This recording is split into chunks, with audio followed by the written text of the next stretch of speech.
Bakit nga ba ako lumalaban? Patuloy na lumalaban kahit na nahihirapan. Mga tanong sa isipan, hindi pa lubos maintindihan. Ang isang tulad ko'y naranasan ng pag-ibig at kaligtasan na kahit ako pa yung makasalanan, hindi mo ako sinukuan. Jesus, aking kanlungan. Buhay ko'y ibang-iba ng mga panahon na hindi ka pa kilala. Kaliwat ka nang nakikita ng dalawang mata. Mga bagay na pawang makapagpapasaya. Kalaunay, pagpapahirap at pagdurusa pala ang dala. Nagpakasasa sa mga bagay dito sa mundo upang maibsan lang ang mga kulangan dito sa puso ko. Hanggang sa kalay mga desisyon at nakikita'y tama pa. Ngunit hindi na pala. Mga luhay pumapatak habang ika'y aking kinakausap.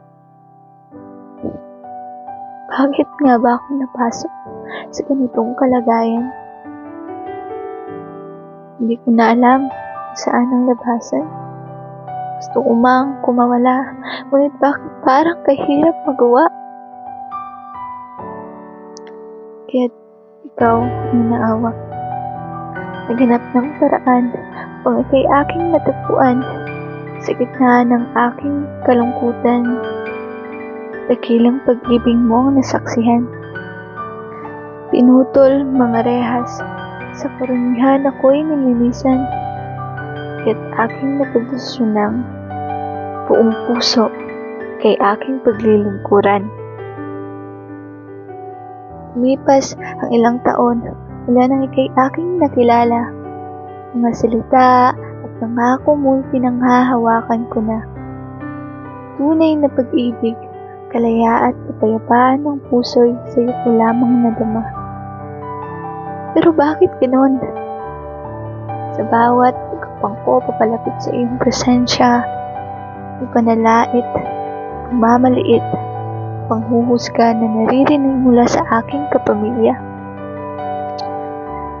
Unti-unting nawala ang aking mga kabarkada at umiiwas sa daan pagkat hindi na raw ako ang dating kakilala.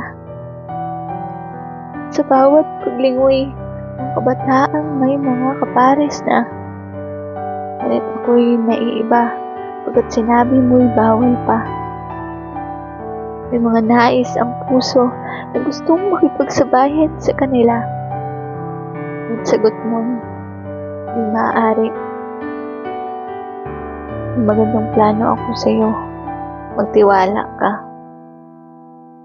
Lord, bakit ganito na lamang kabigat? Sa bawat araw na pagsunod ko sa iyo ay halos mawala ng lahat. Sa bawat pagsunod ko sa kalooban mo ay salungat hindi ayon sa lahat. Oo, noon aking naranasan ang dakilang pagliligtas. Ngunit yun, Panginoon, naman, tulungan, muling iligtas.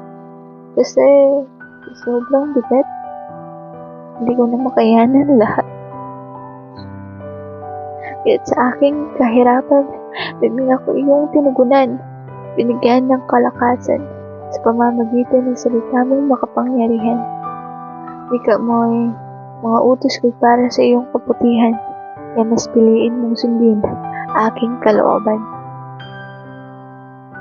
Biglang lumiwanag ang aking paningin, nabuhayan ng pag-asa at walang bigat na kinikinting. At aking napagtantong maraming bagay nga ang may wawala at may isasakripisyo. Ngunit, sino ba naman ako para pigilan ang Panginoon sa pagtawag niya sa buhay ko? Hindi naging madali ang nilakbay, ngunit ito'y umpisa pa lamang sa pagkamit ko ng tagumpay. Oo, alam ko. Alam kong hindi magiging madali ang pagpapatuloy kong ito. Ngunit nalalaman kong ang Panginoong Jesus ang magiging kalakasan ko. Ngayon, aking nang nauunawaan sa kabila ng kahirapan at pagsunod sa iyong kalooban. Ikaw ay may inilaan at ito ang buhay na walang hanggan. Buhay na walang hanggan na tanging sa iyo ko lamang, O Diyos, matatagpuan.